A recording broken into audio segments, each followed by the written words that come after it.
भगवान देवाधिदेव महादेव की कृपा से, करुणा से, उनकी उदारता से जलगांव की इस पवित्र पावन भूमि पर आप और हम भगवान शिव की कृपा से ऑनलाइन शिव महापुराण की कथा श्रवण करने के लिए विराजमान हैं, बैठे हैं। बड़े भाग्यशाली हैं शिव भक्त जो भगवान देवाधिदेव महादेव की ये पवित्र पावन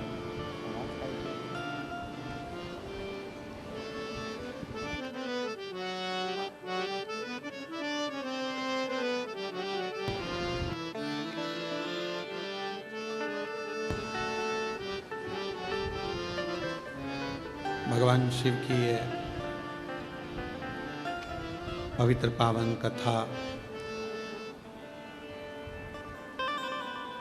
जो भगवान शिव की उदारता से, करुणा से आप और हम श्रवण करने के लिए बैठे हैं। कथा के मुख्य यजमान श्री कांत सुभाष बोडरे माली जी, श्रीमती ममता श्रीकांत बोंडरे माली जी, एक बार जोरदार ताली बजाकर उनका स्वागत अभिनंदन, जो इस पवित्र पावन कथा का मुख्य यजमान पद ग्रहण कर अपने पूर्वजों को पार लगा रहे हैं। और ये पवित्र कथा जो आप सब आस्था चैनल के माध्यम से, फेसबुक यूट्यूब के माध्यम से ऑनलाइन श्रवण कर रहे हैं, आप सभी को बहुत बहुत साधुवाद। जो शिव की उदारता से ये पवित्र कथा श्रवण करने का सौभाग्य आप और हमको मिला है।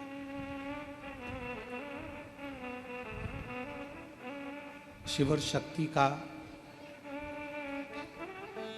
यह अनूठा संगम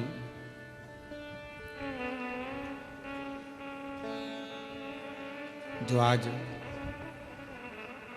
प्रदोष के दिन बाबा की अविरल कथा को आप लोग श्रवण कर रहे हैं और शिव की कृपा का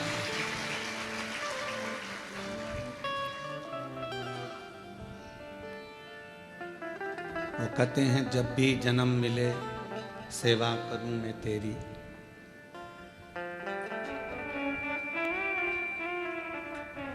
ऐसा करना बाबा कि शरण पड़ूं मैं तेरी। मानव का जीवन, मनुष्य का शरीर, मानव की देह, एक तो मिलना कठिन और ऊपर से यदि मिल जाए तो शिव भक्ति करना बहुत कठिन है। भगवान की विरल भक्ति को धारण करना कठिन है।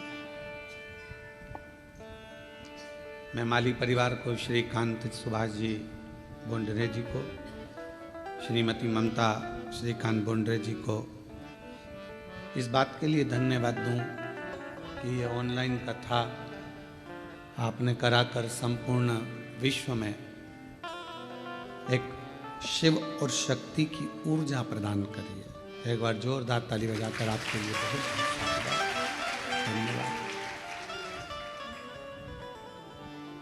मौका मिला है आपको भी, हमको भी और संपूर्ण सनातनियों को ऑनलाइन कथा श्रवण करने का।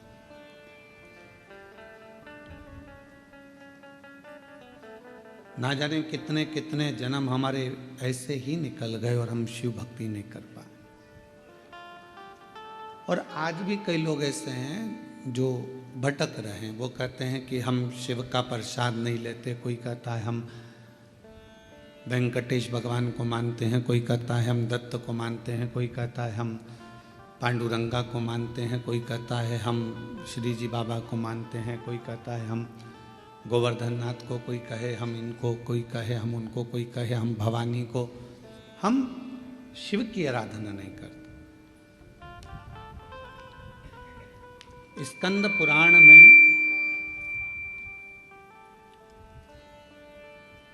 केदार खंड के अंदर हो सकेगा तो आज हम उसका चैनल के माध्यम से उसको हमारा यूट्यूब चैनल पे हम उसको बताएंगे भी। स्कंद पुराण के कल्याण के 27वें नंबर पृष्ठ पर केदार खंड के अंतर्गत एक बात लिखी बड़ी सुंदर, कि भगवान शंकर भगवान का शिवलिंग, भगवान विष्णु और भगवान 33 कोटि देवता, ये सब अलग कोई भी नहीं है, कोई अलग नहीं।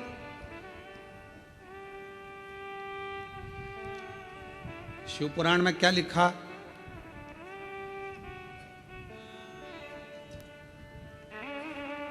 भगवान शंकर की शिव पुराण में लिखा है कि ये जो भाग है जहाँ शिवलिंग रखा है, ये जलाधारी, ये जो भाग है ये पार्वती जी का हस्तकमल, ये शिव पुराण, ठीक है। पर स्कंद पुराण का केदार खंड क्या कह रहा है कि ये जो जलाधारी है ये भगवान विष्णु का हस्तकमल है, और ये जो शिवलिंग है ये भगवान शंकर का प्रतिबिंब स्वरूप शंभु स्वयं विराज। अब दोनों देखिएगा जरा। जो दुनिया के लोग कहते हैं कि हम नारायण वाले, हम शिव को नहीं मानते, कोई कहता है हम शंकर का भजन नहीं करते, उनको एक बार स्कंद पुराण पढ़ना चाहिए। वेद व्यास जी लिख रहे हैं स्कंद पुराण में कि जो ये जलाधारी है ये भगवान नारायण स्वयं है, और ये जो शिवलिंग है वो शंकर भगवान स्वयं है, ये स्कंद पुराण कह रहा है। और इस शिव महापुराण में, स्कंद पुराण में जब हम अध्ययन करें, पढ़ें उसको, आज हम प्रयास करेंगे कि आप लोगों को वो चीज़ एक एक पढ़ने को मिले लाइन से कि क्या क्या चीज़ स्कंद पुराण के अंतर्गत लिखी है। पूरी जिंदगी हम केवल ब्रह्म ही जिए, भटक रहे। हम लोगों को दुनिया के आज के ज़माने में सनातनियों को सनातन धर्म के माध्यम से तोड़ने का प्रयास पूर्व में भी किया गया था और आज भी किया जाता है। पहले भी देवताओं में हमें तोड़ दिया गया। इनने कहा हम राम वाले, उनने कहा हम कृष्ण वाले, उनने कहा हम शिव वाले, उनने कहा हम भवानी वाले, उनने कहा हम दत्त वाले, उन्होंने कहा हम ये वाले, तोड़ दिया। इतने पंथ बन गए, इतने पंथ बन गए कि अब लोग सोचते हैं कि तुम कौन वाले, इतने पंथ। तब तक सनातन धर्म पंथों में बटेगा, फिर कोई आएगा फिर वो नया पंथ बना जाएगा, फिर कोई आएगा फिर वो नया पंथ बना जाएगा, और धीरे धीरे धीरे धीरे हम बढ़ते चले जाएंगे। और बढ़ते गए तो वो कहते हैं ना, उत्तर प्रदेश के माननीय मुख्यमंत्री जी योगी जी ने अपनी वाणी में कहा है, बटोगे तो कटोगे। उन्होंने अपनी भाषा में वही शब्द कहा कि हम अगर बट रहे हैं, हम अगर विभाजित हो रहे हैं, हम बट रहे हैं तो फिर हमको तकलीफ हो। हम बटे ना, और यदि हम बट रहे हैं तो हमारा जीवन हम व्यर्थ गवा रहे हैं। यदि हम बट रहे हैं, यदि हम बट रहे हैं,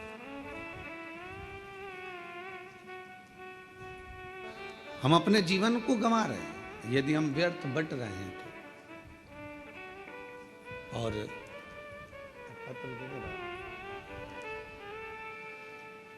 अगर हम बट रहे हैं तो हमारे अपने जीवन को हम गंवा रहे हैं। हम पंथों में ना बटें,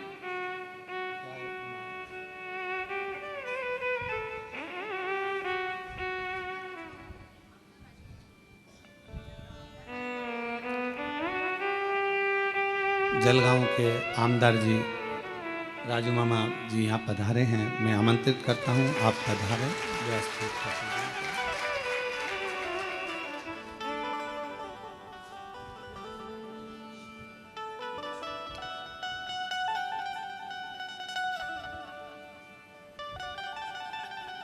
शंभु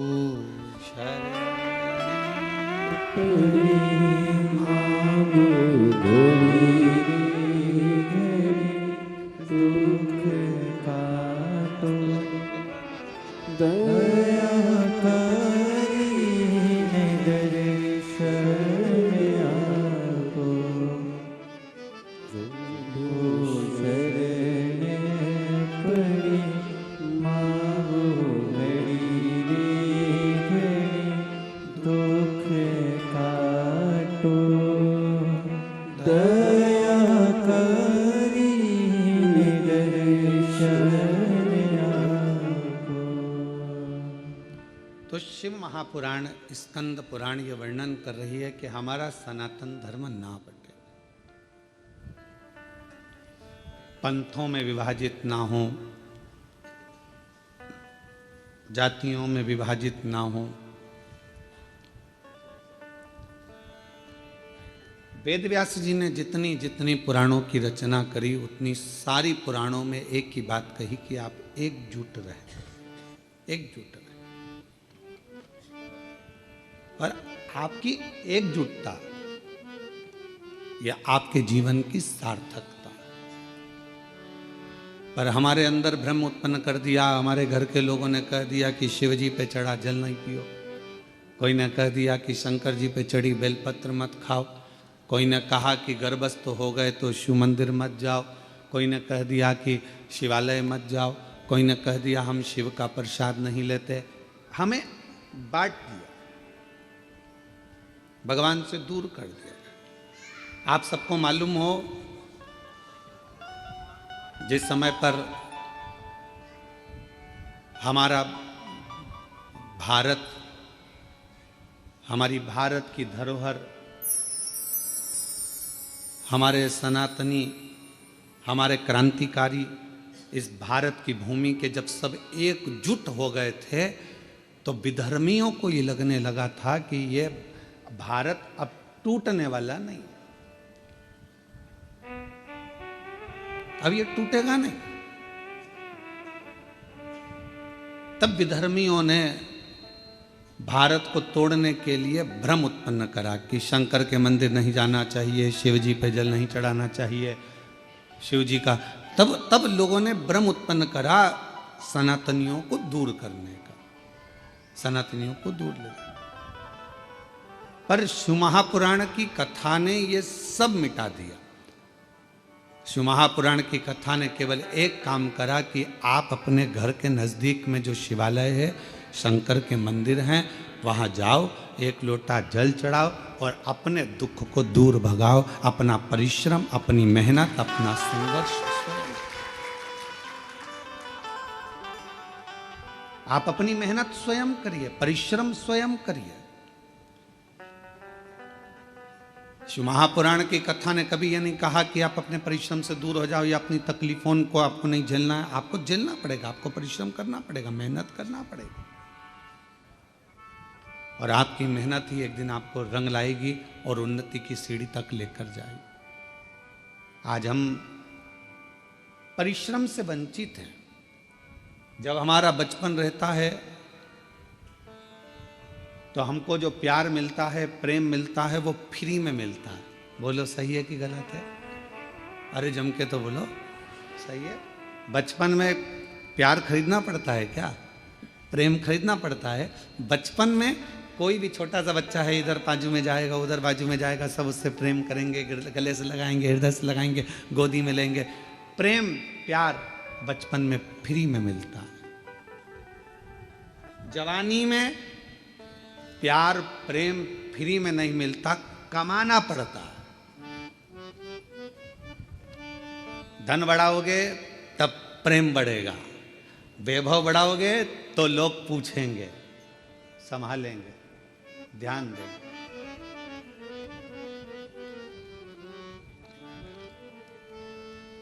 कमाना पड़ता है।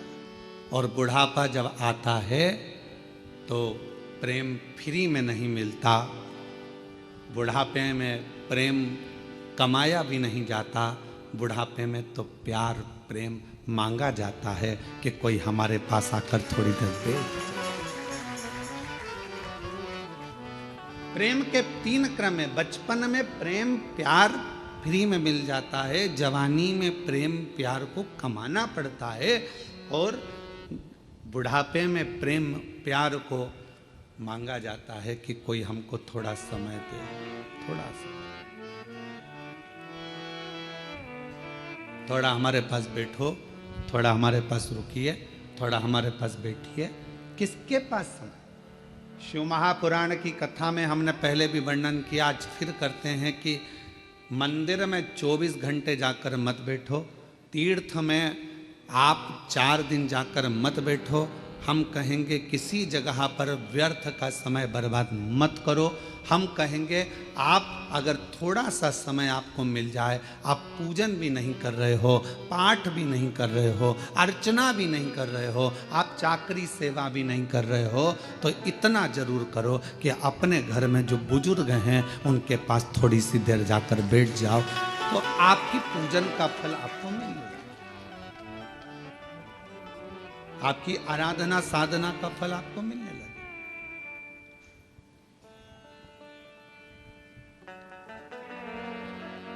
आज सबसे ज्यादा कमी पड़ रही है प्रेम की, स्नेह की, समर्पण की।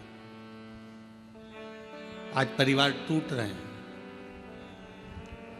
बड़ा बेटा आता है, भोजन कर कर चला जाता है, छोटा बेटा आता है, भोजन कर कर चला जाता है, ससुर जी भोजन कर कर अपने कक्ष में चले जाते हैं, सास अपने कक्ष में चली जाती है, देवरानी जेठानी अपनी अपनी थाली लगाकर अपने अपने कमरे में ले जाती है।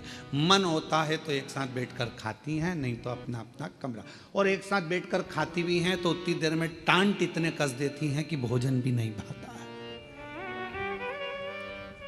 कहाँ गया प्रेम, कहाँ गया समर्पण, कहाँ गया प्यार? धन बहुत है, घर में जितने सदस्य हैं कोई फ्री नहीं बैठा है। माताएं फ्री हैं तो वो कुछ ना कुछ कढ़ाई, मेहंदी, पेंटिंग, सिलाई, बुनाई, मिठाई कुछ ना कुछ बनाकर वो भी अपना व्यापार चला रही हैं। पुरुष हैं तो वो भी कमा रहे हैं, कोई ऑनलाइन कमा रहा है, कोई कुछ कमा रहा है। हर व्यक्ति अपना अपना काम कर रहा है, कमाने में लगा है, संपदा बढ़ाने में लगा है। संपदा तो बढ़ रही है, कमाई तो बढ़ रही है, पैसा तो बढ़ रहा है, पर एक चीज घट रही है, वो घर का प्रेम, घर का प्यार, घर की वात्सल्यता, घर की करुणा और घर की एकजुटता वो घटती चली जा रही है। वो प्रेम घट रहा है, वो वात्सल्यता घट रही है, वो स्नेह घट रहा। और शिव जी के परिवार में ये सब चीज बड़ा, शंकर भगवान के परिवार में ये कुछ भी नहीं था, ना वैभव था, ना धन था, ना दौलत था, ना गाड़ी थी, ना बंगला था, ना सत्ता थी, ना कोई सोना चांदी हीरा पन्ना था, पर शिव जी के घर में एक चीज थी, शमशान में भी रह रहे हैं तो प्यार से रह रहे हैं, और आकाश में रह रहे हैं तो प्यार से रह रहे हैं, कैलाश पर रह रहे हैं तो प्यार से रह रहे हैं, झोपड़े में भी वो प्यार के साथ रहते हैं तो उन्हें बैकुंठ जैसा सुख प्राप्त होता। बैकुंठ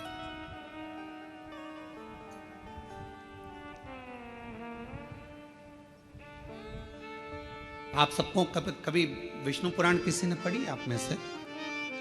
जितने लोग आस्था चैनल पर श्रवण कर रहे हैं उनसे निवेदन करेंगे गीता प्रेस गोरखपुर की विष्णु पुराण को लेकर आओ और उसको पढ़ो। विष्णु पुराण में लिखा है कि लक्ष्मी जी से पूछा गया, एक दिन माता ख्याति ने लक्ष्मी जी को अपने घर भोजन करने बुलाया। लक्ष्मी जी अपनी माँ के घर गईं और माता ख्याति के पास पहुंची तो माँ ने अपनी बेटी को बिठाया। लक्ष्मी जी ख्याति देवी की बेटी है, तो ख्याति ने गोदी में बिठाकर अपनी बेटी से पूछा कि बेटी, मैंने तुझे भगवान विष्णु के साथ ब्याया, मैंने तुझे भगवान नारायण के साथ विदा कर दिया, विवाह कर दिया, तो भगवान बैकुंठ में चली गई, सारा सुख तेरे घर में है, पर ईमानदारी से बता तेरा सबसे ज्यादा मन कहाँ लगता है? तेरा मन किस जगह पर लगता है? लक्ष्मी जी से पूछा गया। जलगांव के सेठों की तिजोरी में तेरा मन लगता है क्या?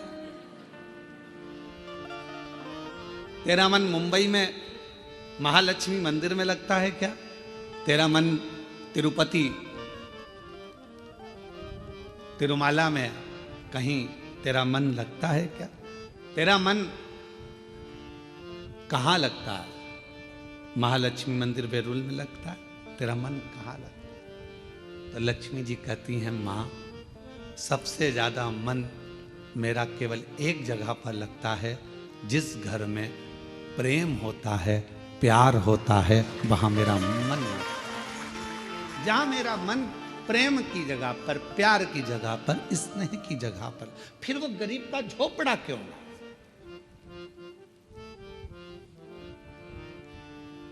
दुनिया की सबसे महंगी चीज क्या है? जल्दी उत्तर दो।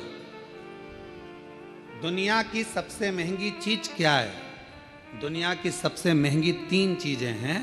पहले नंबर पर नींद, दूसरे नंबर पर शांति और तीसरे नंबर पर अपने दिल का आनंद, मस्ती। ये दुनिया की सबसे महंगी चीज है। ये दुनिया की सबसे कीमत वाली चीज है, सबसे महंगी। धन है पर नींद नहीं है, बंगला है, गाड़ी है, पर मन की शांति नहीं। घर में सारा सुख है, 25 नौकर लगे हैं, पर मन में अलमस्त मस्ती, आनंद नहीं, आनंद नहीं। ऐसे बैठे हैं अपने अपने घर में जैसे किसी ने 4-6 ठोक के बिठा है, ठोक। आनंद। बच्चे, हम तो कहेंगे आजकल की बहुओं से ज्यादा अगर किसी के अंदर आनंद है तो घर की बूढ़ी माओं के घर में आनंद है। तो माओं को देखना, छोटे छोटे बच्चों को दादी दादी करके बच्चे आते हैं, उनके संग मस्ती कर लेती है, आनंद कर लेती है, बोल लेती है, चाल लेती है, खुश हो जाती है। और घर की बहुएं आधी से ज्यादा डिप्रेशन में पड़ी हुई, आधी से ज्यादा चिंता में पड़ी हुई। सारा काम तुम करोगे, तुम्हारे पास एक रत्ती की फुर्सत नहीं है, मेरे पास बैठने का समय नहीं है। और मालूम पड़े वो सारा दुकान का धंधा पानी छोड़कर तेरे पास बैठ जाए तो भी चैन नहीं है। दुकान कब जाओगे? अब तूने तो कहा था कि तुम्हारे पास टाइम नहीं है, तो मैंने सोचा कि 2 दिन की छुट्टी मार दूं, और अब कह रही है कि दुकान कब जाओगे? 2-4 दिन की छुट्टी लेकर वो तुमको घुमाने गोवा भी ले गया, वहां भी सुकून नहीं, वहां भी शांति। फिर घुमाने के लिए तुमको कहीं वो और ले गया, जगन्नाथपुरी ले गया, वहां भी सुकून नहीं। उसने बस इतना कहा, जल्दी नहा ले, जल्दी स्नान कर ले, जल्दी से दर्शन कर लेंगे, सब काम जल्दी करना था, तो मुझे लेके क्यों आए? वहां भी तबेले जैसा मुंह हो गया। भगवान, कहां सुकून, कहां शांति, कहां प्रेम?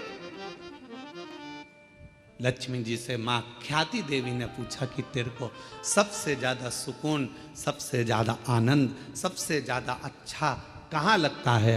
तो मां, जहां पर प्रेम होता है, जहां प्यार होता है, लक्ष्मी कहती है फिर वो गरीब का झोपड़ा क्यों ना हो, मुझे वो महल लगता है, मुझे वो बेहद। और दुनिया की सबसे महंगी, जो कीमत से नहीं मिल सकती, पैसा खर्च करने से नहीं मिल सकती, दुनिया की 3 चीजें सबसे ज्यादा महंगी हैं। आप भी मेरे साथ पूरे आस्था चैनल के साथ बोलें। पहले नंबर पर नींद, दूसरे नंबर पर शांति और तीसरे नंबर अपने मन का आनंद, सुकून, उत्सव, मन की खुशियां। आप में से कई माताएं जितनी कथा श्रवण कर रही हैं, जितने पुरुष कथा श्रवण कर रहे हैं, मेरी जीजियां जितनी सुन रही, मेरे जीजा जितने सुन रहे हैं, बेटियां जितनी सुन रही, जितने बेटे सुन रहे हैं, तुम्हारी अलमारी कपड़ों से भरी पड़ी हुई है। तुम्हारी अलमारी में एक से बढ़कर एक दुपट्टे रखें, तुम्हारी अलमारी में एक से बढ़कर एक कपड़े रखें, तुम्हारी अलमारी में एक से बढ़कर एक जेवर रखा है, तुम्हारी अलमारी में एक से बढ़कर एक आभूषण रखें। ये नहीं कि हम ये नहीं कह रहे कि सोना का पहनो कि चांदी का पहनो, हम तो ये कह रहे हैं तुम्हारे पास में आर्टिफिशियल भी ढेर सारा रखा हुआ है। पति कुछ ना कुछ लेकर आता है, दे जाता है, तुम्हारे पास एक से बढ़कर एक वस्त्र रखें। पर ना जाने तुम्हारी सोच कैसी हो गई है कि अगर कहीं जाना भी है ना तो 50 बार मन में आलसी आ जाती, क्या करूंगी जाकर, क्या करना, तुम चले जाओ ना, रिश्तेदार के यहाँ, नातेदार के यहाँ। पहले उमंग होती थी, खुशियां होती थी, रिश्तेदार के यहाँ कार्यक्रम आया, जाऊंगी, अच्छे कपड़े पहनूंगी, 4 जोड़ कपड़े लेकर जाती थी, एक से बढ़कर एक ज्वेलरी लेकर जाती थी, तैयार होती थी, श्रृंगार करती थी, अपने आप को सजाती थी। और जिस व्यक्ति ने अपने आप को सजाना प्रारंभ कर दिया, उस व्यक्ति ने परमात्मा को सजाना प्रारंभ कर दिया। आज आप आप अपने आप को संभाल नहीं पा रहे हो, आप अपने आप को सजा नहीं पा रहे हो, आप अपने आप का श्रृंगार नहीं कर पा रहे हो। पुरुष हैं, बस सुबह जाना है, पैंट शर्ट पहनना है, जूते मोजे पहनना है और निकल के चले जाना है। रुमाल कैसा रखा है, जो है ठीक है, बाद में धो लेंगे। कॉलर पूरी काली हो रही है, बाद में साफ कर लेंगे। जो है बस जैसा चल रहा है चलना है। तुम्हारे भीतर के उमंग उत्सव उत्पन्न करो। अच्छे अच्छे वस्त्र हैं, किसके लिए कमा रहे हो? बेटा एप्पल का मोबाइल चलाए और तुम कीपैड लेकर घूमते आओ तो क्या मतलब की जिंदगी तुम्हारी? एक दिन बूढ़े हो जाओगे, सब धरा की धरा रह जाएगा। अपने भीतर के आनंद को, अपने भीतर की मस्ती को, अपने भीतर की शांति को और अपने भीतर की नींद को कभी जाने मत दो। अपने आप को ऐसा समझो कि अभी तो मैं मात्र 25 वर्ष का हूं और मेरी नूतन जिंदगी चल रही है, मेरी नूतन जिंदगी चल रही है। हम कैसे जी रहे हैं? कैसे? उठे, गए, ऑफिस से थके हुए आए, दुकान पे से अल्लाह रोटी लगा दे। भोजन पत्नी ने थाली रख दी, वही रोटी, वही दाल, वही चावल, एक आध सब्जी, कभी डिजाइन चेंज हो जाता है, कभी हो जाता है, बस वो और वो ही खाया पिया और अपना मोबाइल उठाया, अपने कमरे में चले गए। पत्नी काम करी, अपने कमरे में मोबाइल चलाया। पत्नी आई, क्योंकि उसके सामने मोबाइल चलाएगा और एक आध किसी पर कमेंट्स हो गया।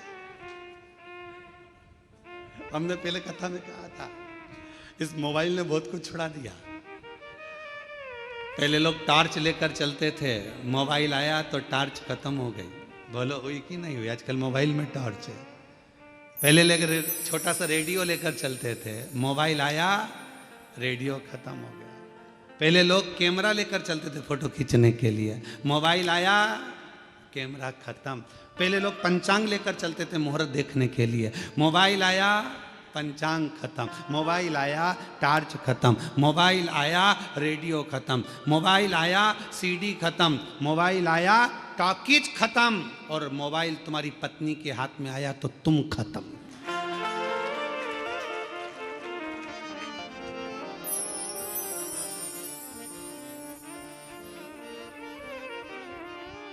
इसलिए अभी हमारे शैलेंद्र भैया वो गीत भजन गा रहे थे, एक तू ही आधार सतगुरु, एक तू ही आधार, एक तू ही आधार सतगुरु, एक तू ही आधार।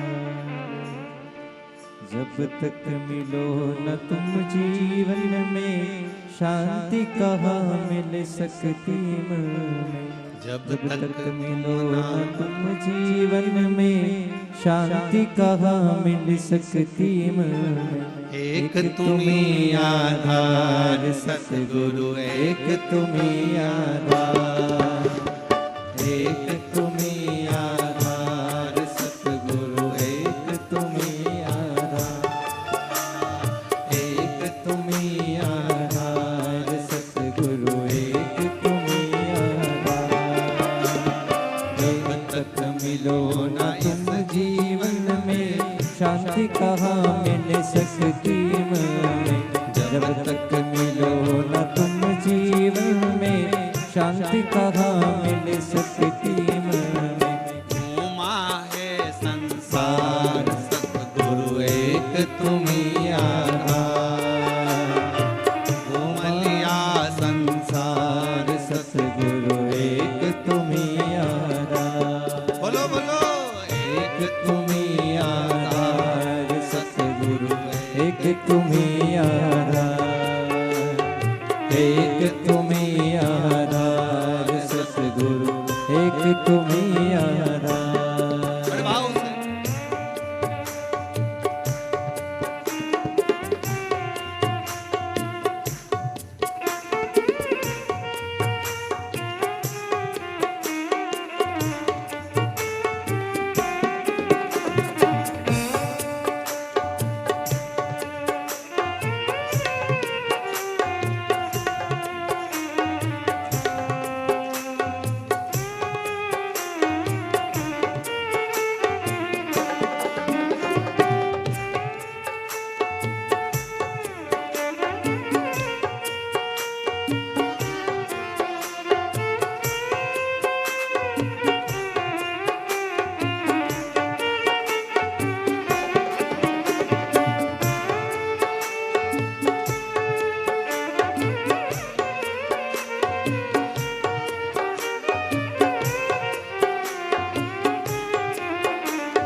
शांति कहाँ मिल सकती है। जब तक मिलो न तुम जीवन में, शांति कहाँ मिल सकती मन में। जब तक मिलो न तुम जीवन में, शांति कहाँ मिल सकती मन में। जब तक मिलो न तुम जीवन में, शांति कहाँ मिल सकती मन में। खोज फिरा संसार प्रभु एक तुम्हीं आधार। खोज फिरा संसार सतगुरु एक तुम्हीं आधार। एक तुम्हीं आधार सतगुरु एक तुम्हीं आधार। एक तुम्हीं आधार सतगुरु एक तुम्हीं आधार।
कैसा भी हो तैरनहारा, मिले न जब तक शरण सहारा।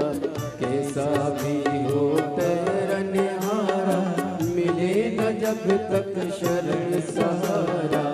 कैसा भी हो तैरनहारा, मिले न जब तक शरण सहारा। कैसा भी हो तैरनहारा, मिले न जब तक शरण सहारा। हो ना उस पार सतगुरु एक तुम्हीं आधार। हो ना उस पार सतगुरु एक तुम्हीं आधार। एक तुम्हीं आधार सतगुरु एक तुम्हीं आधार। एक तुम्हीं आधार सतगुरु एक तुम्हीं आधार। एक तुम्हीं आधार सतगुरु एक तुम्हीं आधार।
आए हैं द्वार तिहारे, अब उद्धार करो प्यारे।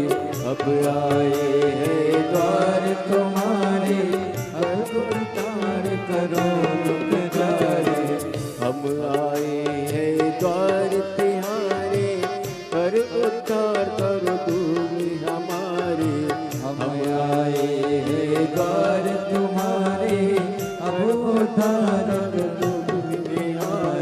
सुन लो दास पुकार सतगुरु एक तुम्हीं आधार। सुन लो दास पुकार सतगुर एक तुम्हीं आधार। एक तुम्हीं आधार सतगुर एक तुम्हीं आधार। एक तुम्हीं आधार सतगुर एक तुम्हीं आधार। एक तुम्हीं आधार सतगुर एक तुम्हीं आधार। एक तुम्हीं आधार सतगुर एक तुम्हीं आधार।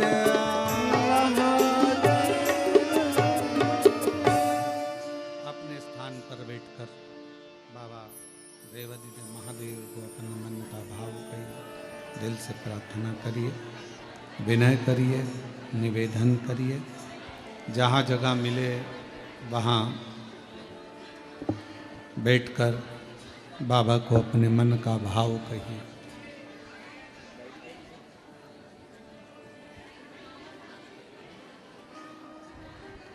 हृदय से बाबा को अपने मन का भाव कहें, प्रार्थना करिए। आज प्रदोष है, बाबा को अपने मन का भाव कहकर हृदय से प्रार्थना करिए।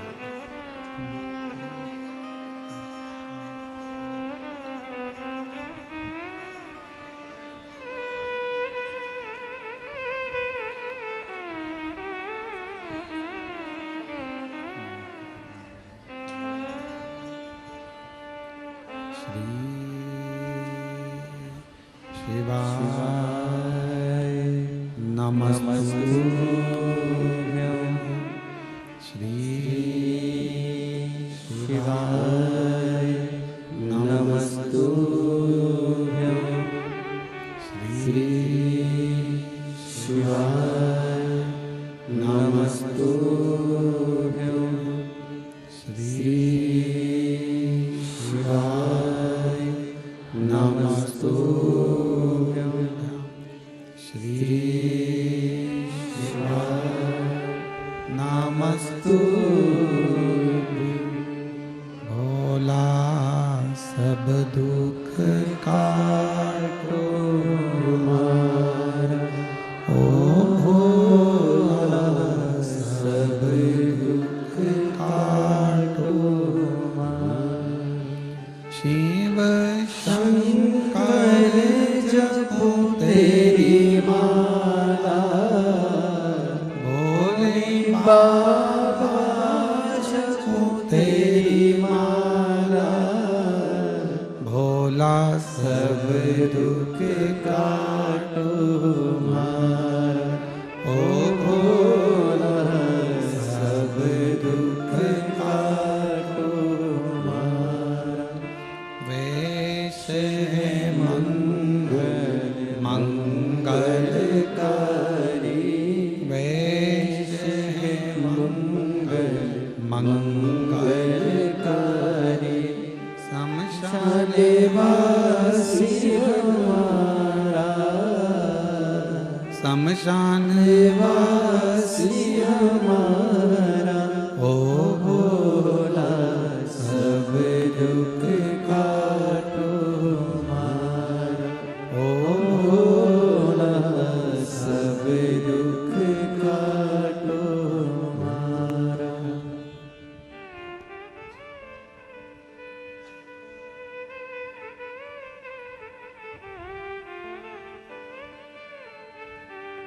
बाबा देवादिदेव महादेव भगवान शिव, ओगड़दानी, त्रिकालदर्शी, कैलाशी, विनाशी भगवान शंकर की पवित्र कथा करे। घर के प्रेम को मेरे भगवान शिव का परिवार कह रहा है कि कैसे भी रहो, कहीं पर भी रहो, पर आपस का प्यार प्रेम खत्म मत।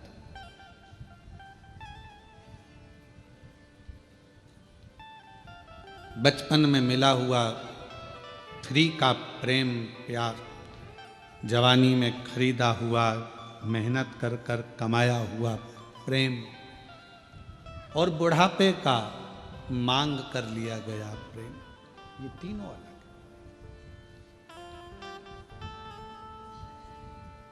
पर शिव कथा कर रही है, भगवान शंकर का चरित्र कर रहा है, शिव महापुराण की कथा कर रही है। भीतर की शांति, नींद और अपने अंदर का उत्सव, आनंद, उमंग, उत्साह, ये कभी कहीं प्राप्त नहीं होगा। ये अपने अंदर से आपको लाना पड़ेगा, लाना।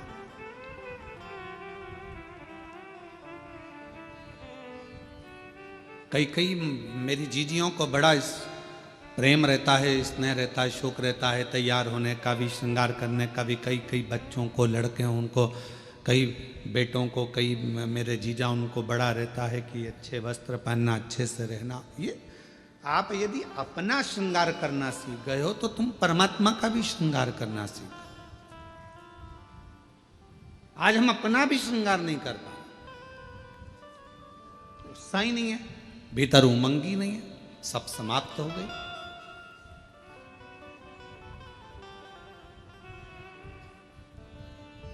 कितना सुंदर कहा है। एक व्यक्ति ने पूछा कि क्यों गुरुजी, क्या भगवान के मंदिर जाना है तो कोई वस्त्र बदल कर जाना पड़ता है? परमात्मा के मंदिर जाने के लिए बाहर का जो वस्त्र है ये बदले ना बदले, पर शिव महापुराण की कथा कहती है अपने भीतर के अहंकार को त्याग कर, अपने भीतर की तृष्णा को त्याग कर, तब परमात्मा के नजदीक। हम बदल ही नहीं पा रहे। ऊपर के कपड़े तो हमने चेंज करे, वस्त्र बदले, पर हम परमात्मा के पास पहुंचकर भी हम श्रेष्ठ नहीं बने। आप सबको मालूम होगा समुद्र के पास कितना पानी है? पानी की कमी है समुद्र के पास, पर समुद्र के पास में पानी की कमी नहीं है, फिर भी समुद्र पानी पीने को तरसता है।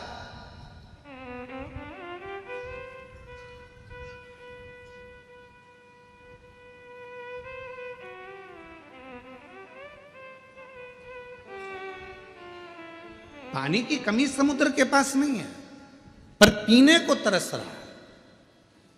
धन की कमी व्यक्ति के पास नहीं है, गाड़ियों की कमी नहीं है, संपदा की कमी नहीं है, सब सुख सबके पास है, पर व्यक्ति शांति को तरस रहा, भीतर के सुख को तरस रहा, आत्मशांति। किसके पास है? कोई कह दे एक डॉक्टर भी पढ़ाई करने के बाद हम कहते हैं कि हर व्यक्ति को थोड़ा समय अपने खुद के लिए निकालना चाहिए।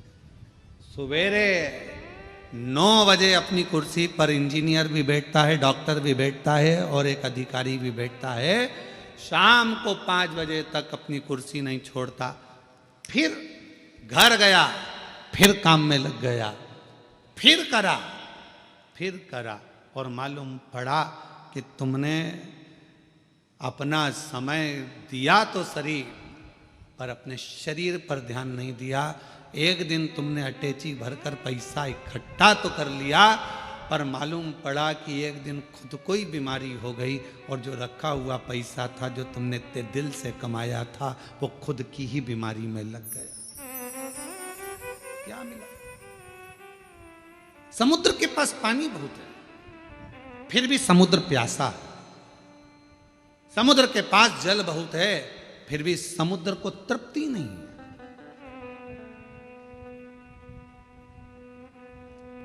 उछलता है, पुकारता है।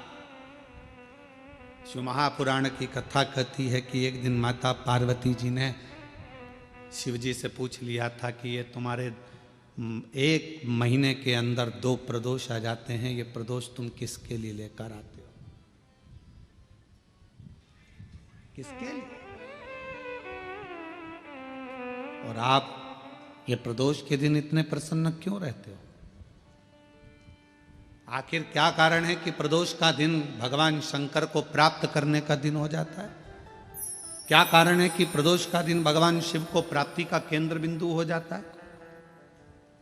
क्या कारण है कि प्रदोष के दिन आप इतने आनंद में, इतने उत्साह में रहते हो जैसे समुद्र की लहरें चल रही होती है? आपकी प्रसन्नता का ठिकाना नहीं रहता। एक धर्म पत्नी अपने पति को इतनी उमंगता में, इतनी प्रसन्नता में देखती है तो प्रश्न तो करेगी ना, इतने खुश क्यों हो रहे हो, क्या कारण क्या है? तो पति भी कहेगा आज मेरा बेस्ट फ्रेंड आ रहा है, बहुत अच्छा, हाँ। फिर पति कहेगा आज हम एक हमारे दोस्त से मिले थे, आज हम वहां गए थे, इतनी उमंगता, इतना प्रसन्नता, इतनी भीतर की आनंद था। तो भगवान शिव जी से भी पार्वती जी ने पूछा कि तुम्हारे भीतर इतना प्रदोष के दिन इतनी उमंगता रहती है, प्रदोष के दिन इतना उत्साह रहता है, प्रदोष के दिन तुम्हारे अंदर इतना आनंद रहता है, आखिर क्यों?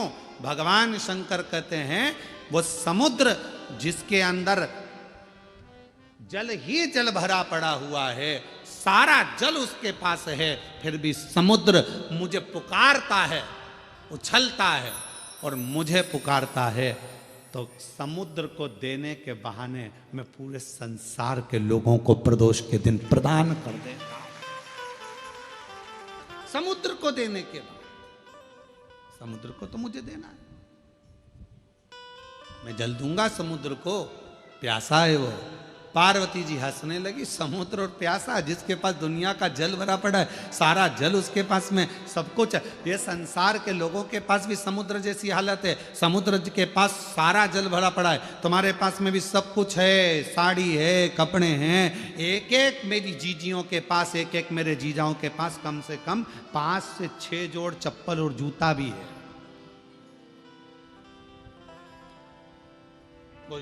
जूता रखने की अलमारी भरी पड़ी है, कपड़े की अलमारी भरी पड़ी है, सारा सब कुछ है। और फिर निवेदन करूं, ना कोई घड़ी की कमी, घड़ी भी सबके पास में 2-2 3-3 है, कपड़े भी 4-4 10-10 जोड़ है, सोने की गादी और तकिया भी है, नई नई बेडशीट अलमारी में थप्पी लगी रखी है, एक एक चीज सब है। समुद्र के पास जैसे सब कुछ है पर भीतर से तृप्ति नहीं है, फिर भी तरस रहा है जल के लिए, सब कुछ है पर वो भीतर की शांति नहीं है। तो भगवान शंकर कहते हैं कि जो प्रदोष के दिन मेरे शिवालय तक आता है, मुझे पुकार लेता है, मैं उसको भीतर की शांति दे देता हूँ, आनंद दे देता हूँ, उमंग दे देता हूँ, उत्साह दे देता हूँ।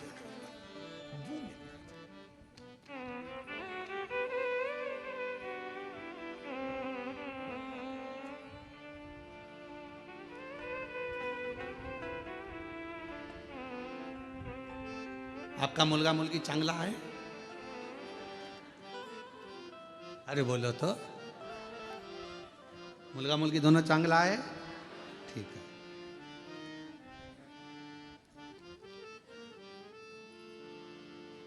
अब आप अपने बच्चों को सब कुछ दे रहे हो, जो मकान है तुम्हारा किसको मिलेगा? बोलते जाओ जल्दी जल्दी। बच्चों। गाड़ी, तुम्हारे गले की चेन, अंगूठी, ब्रेसलेट, बच्चों, ठीक है, सब बच्चों को दे रहे हो, सब बच्चों को मिले। आज का बच्चा ये सोचता है कि सब कुछ मेरा है तो मुझे क्या करना है, टेंशन क्या है, संघर्ष नहीं कर पाता, बहुत परिश्रम नहीं कर पाता। जब बड़ा होता है, विवाह होता है, शादी होने के बाद थोड़ा सा टेंशन उसको आता है तो डिप्रेस हो जाता है। क्यों? हमने गाड़ी दी, बंगला दिया, धन दिया, दौलत दी, परवरिश अच्छे से करी, अच्छा कॉलेज दिया, अच्छा स्कूल दिया, अच्छी एजुकेशन दी, अच्छा डॉक्टर को दिखाया, उसको स्वस्थ रखा, सब कुछ करा, पर अपने बच्चे को हमने संघर्ष करना नहीं सिखाया। और एक दिन उसके ऊपर जवाबदारी का बोझा बढ़ा, वो डिप्रेस हो गया, किसी ने कुछ कह दिया, डिप्रेशन में आ गया। पत्नी, शादी हो गई, पत्नी आ गई, 1 महीना 2 महीना 6 महीना रही, पत्नी मायके चली गई, वो डिप्रेस हो गया। क्यों? हमने उसको परिश्रम करना नहीं सिखाया, हमने उसको यह नहीं बताया कि संसार के लोगों से लड़ना कैसे।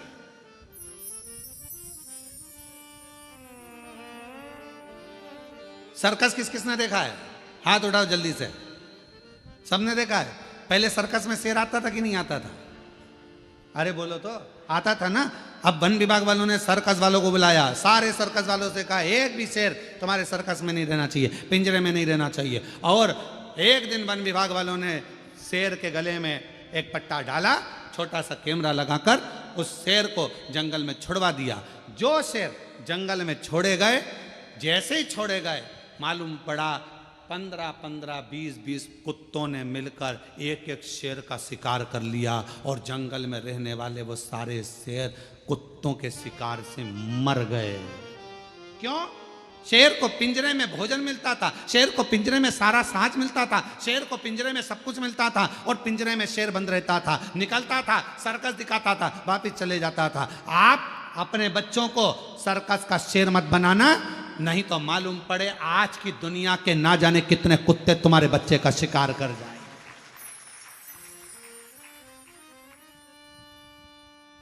दुनिया के ना जाने कितने बैठे हैं जो तुम्हारे बच्चे का शिकार कर जाएंगे। धन तुमने छोड़ा, गाड़ी तुमने छोड़ी, बंगला तुमने छोड़ा, सारा साज तुमने छोड़ा, मालूम पड़ा धीरे धीरे उन्होंने शेयर मार्केट में लगा दिया, मालूम पड़ा डब्बे में लगा दिया, सब बर्बाद कर कर एक दिन बच्चे को लाकर कंगाल कर कर छोड़ दिया। इसलिए अपने बच्चे को जंगल का शेर बनाना, सर्कस का शेर मत बना देना, नहीं तो जिंदगी बर्बाद कर लो। उसको थोड़ा सा विल पावर दो, उसको थोड़ा संघर्ष करने दो, उसको थोड़ी मेहनत करने दो, उसको थोड़ा अध्ययन करने दो, उसको थोड़ा दुकान पर जाने दो, उसको थोड़ा व्यापार करने दो।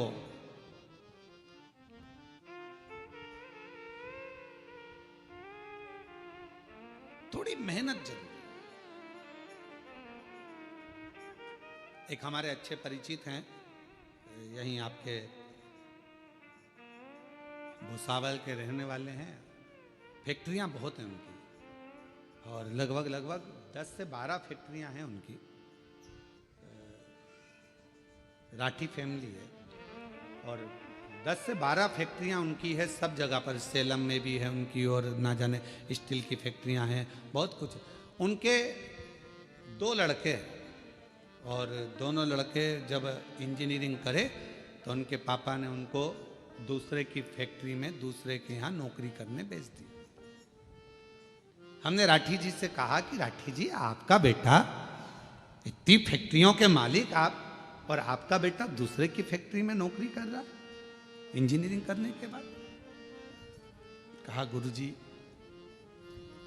ठोकर इसको वहीं पर मिलेगी, सेठ चिल्लाएगा, काम करना पड़ेगा, नींद आ रही होगी, वर्क पूरा करना पड़ेगा। जब ये वहां से ठोकर खाएगा तब जाकर अपनी फैक्ट्री को सही से संभाल पाएगा। वहां ठोकर।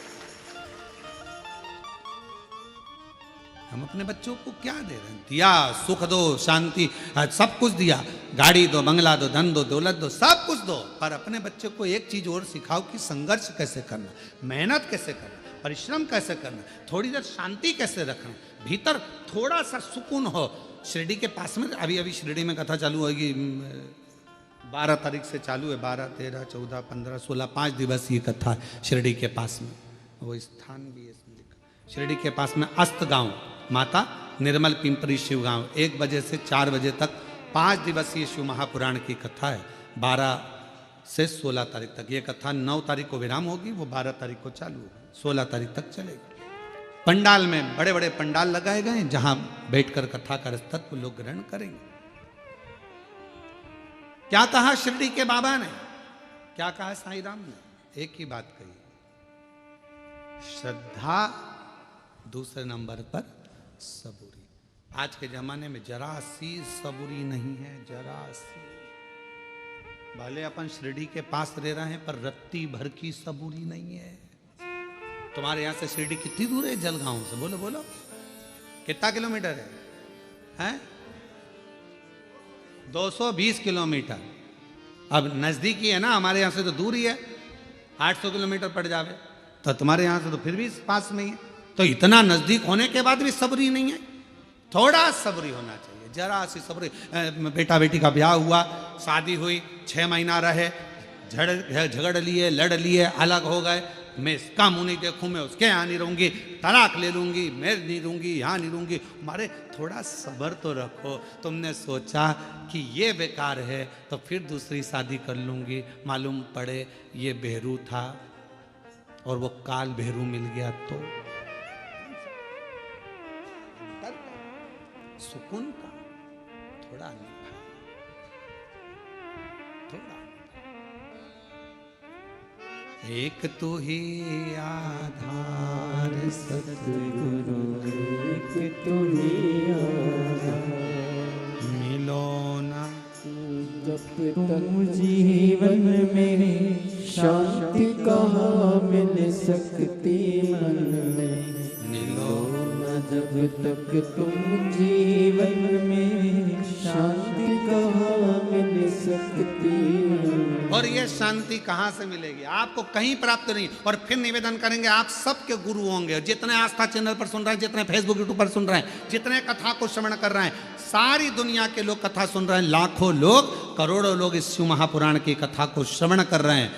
शांति, आपके कितने भी गुरु हो, किसी का भी गुरु मंत्र हो, और उसके बाद भी अगर तुम्हारे दिल को शांति नहीं मिल रही हो, तो आज से एक नियम चालू कर दो, शंकर जी के मंदिर में जाना चालू कर दो, शिव को गुरु बना लो, शांति मिलना प्रारंभ। जब तक न तुम जीवन में शांति कहाँ मिल सकती मन में, जब तक मिलो न तुम जीवन में शांति कहाँ मिल सकती मन में। और मैंने ढूंढा देश सतगुरु एक तुम ही आधार। मैंने सब कुछ सब जगह पर देख लिया, पर शांति नहीं मिल रही, सुकून नहीं मिल रहा। धन बढ़ा, संपदा बढ़ी, सत्ता बढ़ी, सब कुछ बढ़ा,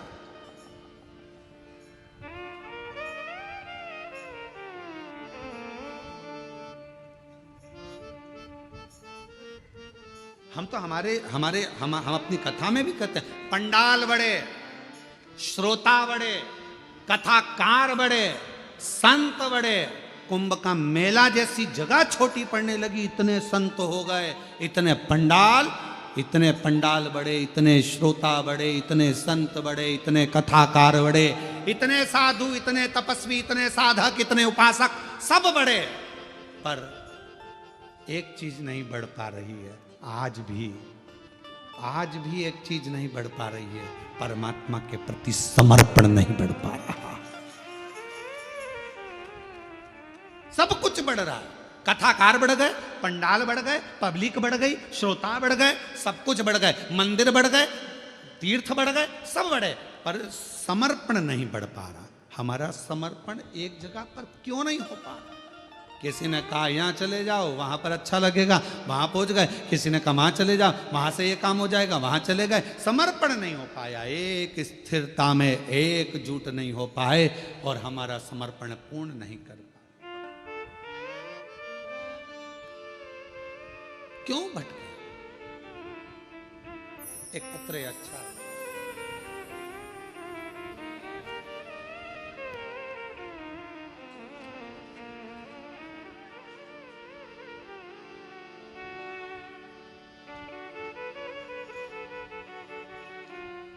गीता मोहन शर्मा, वर्धा जिला सिद्धि रेलवे की रहने वाली हूँ। कहीं बैठी हो आप ही हैं? श्री शिवाय नमस्तुभ्यम। आ जाओ, एक बेलपत्र ले जाना। मेरे बेटे को कैंसर हुआ 2024 में, डॉक्टर ने सर्जरी का बताया, हम डर गए। कोई सार तत्व डॉक्टर के हिसाब से नजर नहीं आ रहा था। जब वो बोल रहे थे तो ऐसा लग रहा था कि अब कुछ बचा नहीं। पर मेरी बेटे को लेकर सीहोर गई, वहाँ प्रार्थना की, रुद्राक्ष लाई, कंकर शंकर नमन करके विनती की, और मेरे बेटे को रुद्राक्ष का जल देती और बेलपत्र देती। डॉक्टर ने कहा कि सर्जरी कराना जरूरी है, आप कहते हो गुरुजी डॉक्टर शिव का एक रूप है। हम आपके वचन को मानकर शंकर के पास ही अपने बेटे को लेकर गए। सर्जरी तो हुई, पर शिव जी की ऐसी कृपा हुई कि सारी रिपोर्ट मेरे बेटे की नॉर्मल आ गई और मेरे बेटे की जान बच गई। मैं बाबा को यहाँ प्रणाम कर, मेरे बच्चे की जान बच गई। आप कहते हो डॉक्टर